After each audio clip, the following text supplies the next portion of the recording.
આખા ઇન્ડિયાનો ધણી કેવાય મોદી.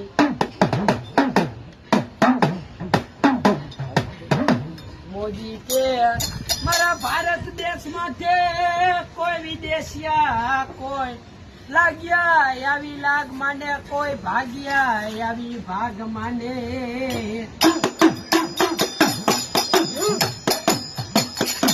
અને લાગ્યા ને લાગ લેવા દઉં ભાગ્યા ને ભાગ લેવા દઉં તેથી તો મને ભારત દેશનું મને ખાધેલું નકામું થઈ જાય મને મોદીને.